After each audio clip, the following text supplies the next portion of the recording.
Assalamualaikum warahmatullahi wabarakatuh. Perkenalkan, nama saya Dara Santika, NIM S10322011055 dari Prodi Ilmu Pemerintahan. Di sini saya akan menjelaskan mengenai isu-isu pembangunan pada bab 1 dan bab 2 untuk menempuh tugas dari mata kuliah Teori Pembangunan. Pada bab 1 ini membahas tentang konsep dasar teori pembangunan dalam perspektif diakronis. Pembangunan terjadi karena adanya perspektif epistemologi anatologi yang terjadi pada pembangunan tingkat empirik. Pergeseran ini terkandung dalam konsep pembangunan.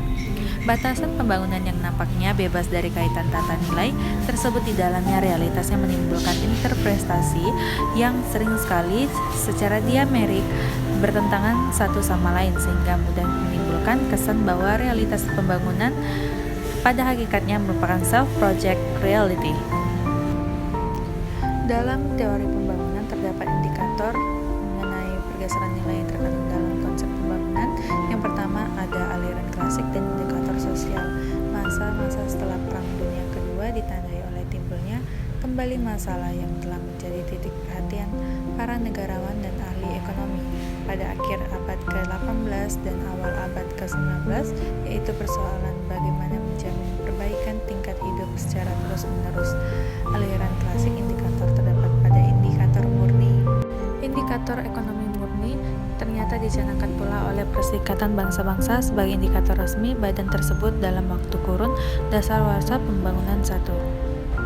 Yang kedua, aliran ekonomi politik neoklasik. Ketimpangan-ketimpangan baik yang berlingkup global maupun yang bersifat nasional ini mendorong para negarawan dan ilmuwan untuk memikirkan konsep pembangunan yang lebih adil. Aliran politik neoklasik terdapat pada inkorporasi masyarakat kapitalis secara internasional.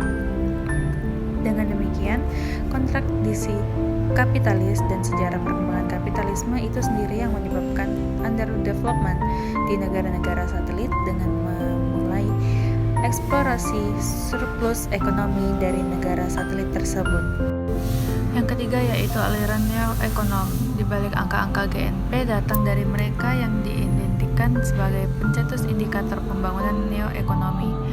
Meskipun corak ekonomi masih jelas dalam konsep mereka, namun ada perubahan fundamental di dalam sejarah memberikan makna pertumbuhan ekonomi itu sendiri jika dibanding dengan ide pendukung indikator neo-ekonomi ini.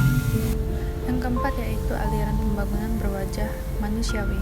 Tuntutan mengenai perlunya mengutamakan wajah-wajah manusiawi dalam proses pembangunan mulai menggema. Tokoh-tokoh seperti Denis Sagulet, Guerrero Ramos mengartikulasi aspirasi kemanusiaan tersebut. Meskipun variasi di antara tokoh yang satu dengan tokoh lain cukup tajam, namun kesemuanya memperjuangkan penghormatan terhadap martabat manusia. Aliran pembangunan wajah manusiawi terdapat pada konsep keseimbangan multidimensional. Selain itu, kecenderungan masyarakat modern menjadi salah satu faktor pada aliran ini. Penganut ide pembangunan berwajah manusiawi lainnya adalah Alberto. Menyimak adanya kecenderungan masyarakat modern didominasi oleh hanya salah satu enklave di antara banyak enklave yang ada di dalam sistem sosial, yaitu enklave pasar.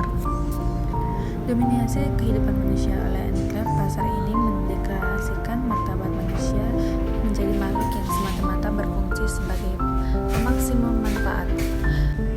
Akibat dari dominasi yang demikian ini adalah unidimensionalisasi kehidupan manusia, yaitu perilaku mereka terbentuk sebagai respon atas tuntutan yang dibebankan oleh mekanisme pasar.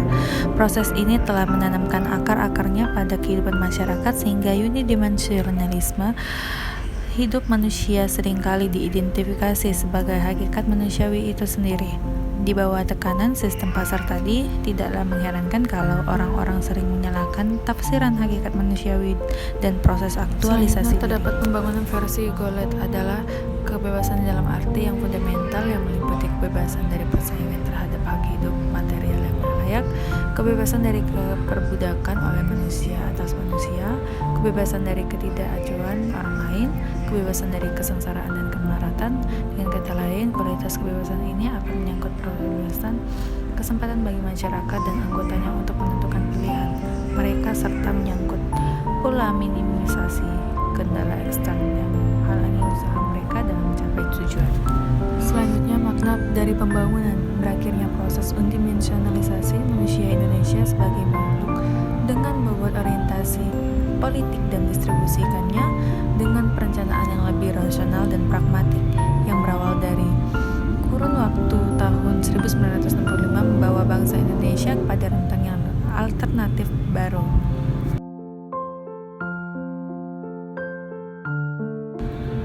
Yang pertama ada pengutamaan pertumbuhan dan dampaknya.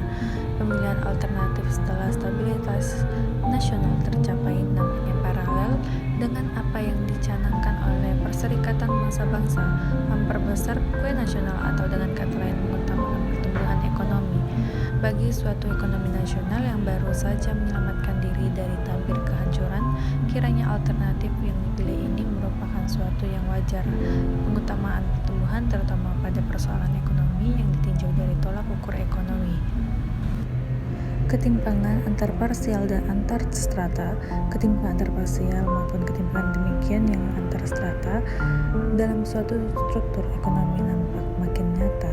Di dalam pidatonya pada tanggal 17 Agustus 1977 di depan DPR, Presiden Soeharto mengakui kenaikan pendapatan golongan kaya di kota lebih cepat dari kenaikan pendapatan golongan miskin. Polarisasi pendapatan kota dan desa juga mengalami penajaman. Ketimpangan antar parsial dan antar strata dilihat dari struktur ekonomi.